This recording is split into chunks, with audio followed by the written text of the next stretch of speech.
Jungle.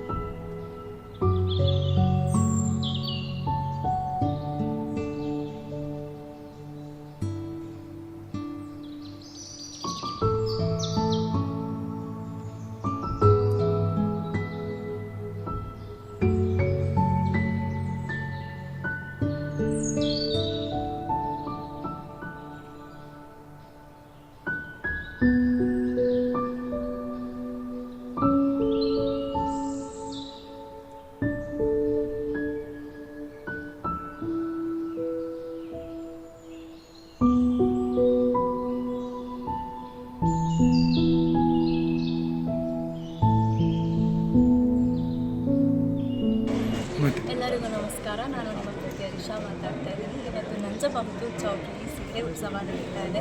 18 ಸ್ಟೇಟ್ಗಳ ಸೀರೆ ಇಲ್ಲಿದೆ ಅಂತ ಹೇಳಿದ್ರೆ ಸುಮ್ಮನೆ ಮಾತಲ್ಲ. 8,000ಕ್ಕೂ ಕಲೆಕ್ಷನ್ಸ್ಗಳಿದೆ. ಎಲ್ಲ ಹೆಣ್ಮಕ್ಳು ಬನ್ನಿ, ಸೀರೆ ತಗೊಳ್ಳಿ, ನೋಡಿ, ಒಂದು ಬಿಟ್ಟರೆ ಒಂದು ಹೇಗೆ ನೋಡೋಣ ಅಂತ ಕಣ್ತುಂಬಿಸ್ಕೊಡೋಷ್ಟು ಸೀರೆ ಇದೆ. ನನಗಂತೂ ತುಂಬಾ ಖುಷಿ ಆಗ್ತಾ ಇದೆ. ತುಂಬ ವೆರೈಟೀಸ್ ಆಫ್ ಸ್ಯಾರೀಸ್ ಇದೆ. ಒಂದು ಸೀರೆ ಮಾಡೋಕ್ಕೆ 10-15 ದಿನ ಬೇಕಂತೆ. 6 ತಿಂಗಳ ಶ್ರಮ ಇಲ್ಲಿದೆ. ಸೊ ಬನ್ನಿ, ಮೈಸೂರಲ್ಲಿ ನಂಜಬಹುದು ಚೌಟ್ರಿಲಿ ಸ್ಯಾರಿ ಉತ್ಸವ. ಬಿಗ್ ಬಾಸ್ ಅನುಭವ ಹೆಂಗಿತ್ತು ಮೇಡಮ್? ಬಿಗ್ ಬಾಸ್ ಅನುಭವ ತುಂಬಾ ಚೆನ್ನಾಗಿತ್ತು. ಸೌಂಡ್ ಬಾಕ್ಸ್ ಅಂತಲೂ ಒಳ್ಳೆ ಪಟ್ಟ ಸಿಕ್ಕಿದೆ. ಸೊ ಅದೆಲ್ಲ ಒಂದು ಎಕ್ಸ್ಪೀರಿಯನ್ಸ್, ಎಲ್ಲರಿಗೂ ಸಿಗಲ್ಲ ಆ ಮನೆಗೆ ಹೋಗೋದು. ನನಗೆ ಖುಷಿ ಆಯಿತು, ನಾನು ಹೇಗಿದ್ನೋ ಆಗಿದ್ದೀನಿ ಅಂತೇಳಿ. ಹಾಗೆ ಇಷ್ಟಪಡ್ತಾ ಇದ್ದಾರೆ ಜನ ಅನ್ನೋದು ನನಗೆ ಇಷ್ಟ ಆಯಿತು.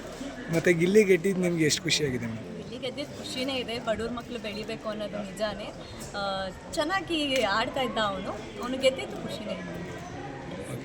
ಅಂತ ನಾವು ಇಂದಿನಿಂದ ಒಂದು ಸೀರೆಗಳ ಹಬ್ಬ ಅಂದರೆ ಒಂದು ಸಿಲ್ಕ್ ಇಂಡಿಯಾ ಎಕ್ಸಿಬಿಷನ್ ನಾವು ಮೈಸೂರಿನ ನಂಜರಬಹುದು ಚೌಟ್ರಿಯಲ್ಲಿ ಅನಾವರಣ ಮಾಡಿದ್ದೀವಿ. ಈ ಮೇಳ ಇದೇ 30ನೇ ತಾರೀಕಿಂದ 8ನೇ ತಾರೀಕುವರೆಗೆ ಈ ಮೇಳ ಗ್ರಾಹಕರಿಗೆ ತೆರೆದಿರುತ್ತದೆ.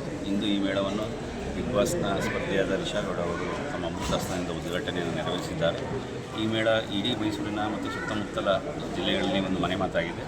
ಈ ಮೇಳದಲ್ಲಿ ಒಟ್ಟು 17 ರಾಜ್ಯದ ಕಾಶ್ಮೀರದಿಂದ ಕನ್ಯಾಕುಮಾರಿವರೆಗಿನ ಒಂದು ಉತ್ಪಾದಕರು ಇಲ್ಲಿ ಬಂದು ತಮ್ಮ ಉತ್ಪನ್ನಗಳನ್ನು ಪ್ರದರ್ಶನ ಮತ್ತು ಮಾರಾಟಕ್ಕೆ ಇಟ್ಟಿದ್ದಾರೆ. ನಾನು ಗ್ರಾಹಕರಿಗೆ ವಿನಂತಿ ಮಾಡೋದೇನಪ್ಪ ಅಂತಂದರೆ, ಬನ್ನಿ, ಈಗ ಹಬ್ಬಗಳಿದೆ ಮತ್ತು ಮದುವೆ ಸಮಾರಂಭಗಳಿದೆ, ಮುಂದೆ ನಡೆಯೋ ಎಲ್ಲದಕ್ಕೂ ಸಹ ಒಂದು ಪ್ಲ್ಯಾಟ್ಫಾರ್ಮ್ ಅಂತ ನಾವು ಹೇಳ್ಬೋದು. ಬಂದು ನಮ್ಮ ವ್ಯೂವರ್ಸ್ನ ಪ್ರಾಡಕ್ಟ್ಗಳನ್ನ ನೋಡಿ ಅದನ್ನ ಖರೀದಿ ಮಾಡುವ ಒಂದು ಅವಕಾಶವನ್ನು ನಾವು ಕಲ್ಪಿಸಲಿದೆ. ನಾನು ಗ್ರಾಹಕರಲ್ಲಿ ತಮ್ಮ ಮಾಧ್ಯಮದ ಮುಖಾಂತರ ವಿನಂತಿ ಮಾಡ್ತೀನಿ, ಬನ್ನಿ, ನಮ್ಮ ವ್ಯೂವರ್ಸ್ನ ಎಂಕರೇಜ್ ಮಾಡಿ ಅಂತ ಮೂಲಕ ಕೇಳ್ತೀನಿ.